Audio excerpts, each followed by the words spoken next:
Thank you, Madam Chairman, and let me join my colleagues in commending our witness, Ms. Edie, for your courage in coming before us and sharing your personal story. And it shows a lot of fortitude to come before Congress and testify and share your personal story. It shows a lot of guts.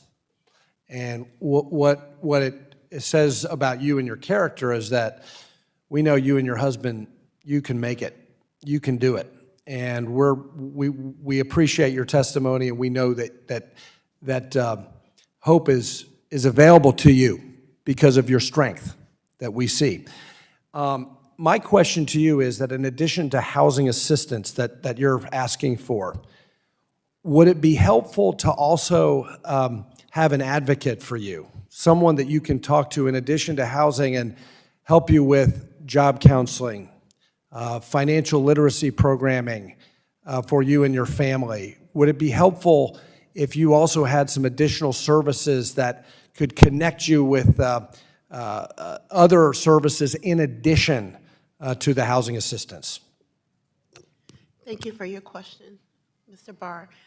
Anything that will be an asset for us to be able to come back into the community to make sure that we are,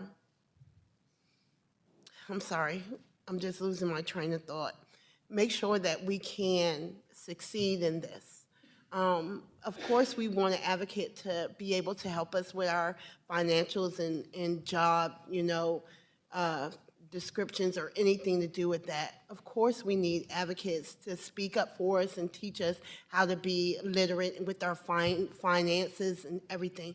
Anything that will help us be an asset to the community. And you are an asset to the community, and I can see that. And I'm not saying this applies to you, but others who have difficulty with homelessness or are living in their vehicles and not having a home, some of them have substance abuse challenges or mental illness issues. Not saying that applies to you, but do you think it would be helpful for them to, in addition to have housing, connect them with the mental health services or the substance abuse counseling? Would that be helpful to them? Yes, it would be. Great. Let me ask Mr. Holtz-Eakin a question about Chair Waters' down payment towards Equity Act, which would spend $100 billion, essentially no strings attached checks of $25,000 that potential homebuyers could use towards a down payment on a home. Let's analyze the effects that this would have on a macro level. Would legislation like this contribute to home price inflation? Yes. Let's talk about it in combination with Fed policy right now, the tightening program that the Fed is engaged in. As the Fed is actively trying to tamp down soaring home prices by increasing interest rates to reduce demand, would legislation like the chair's work directly against the Fed's goal of reducing demand? Yes, and most likely what would happen is the Fed would be more aggressive. Overall home purchases would be continue to decline because that's what the necessary objective for them.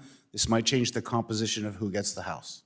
So demand-side subsidies would actually increase the likelihood that the Fed would have to be even more aggressive in raising interest rates and borrowing costs. Yes, absolutely. And would legislation like this result in a greater supply of housing or simply more demand for the same limited resource? The latter. It's not a supply-targeted policy.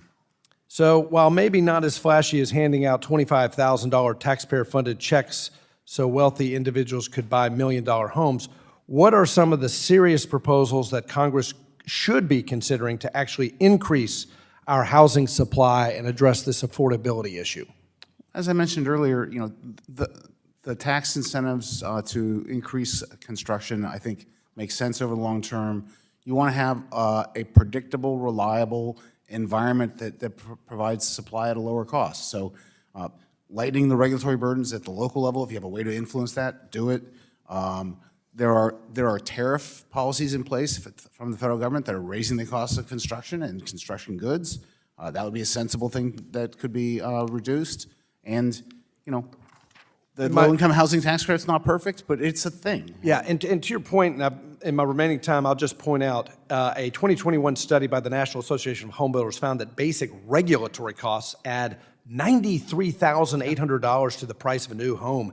do you support federal efforts to remove some of that regulatory burden to amplify the supply?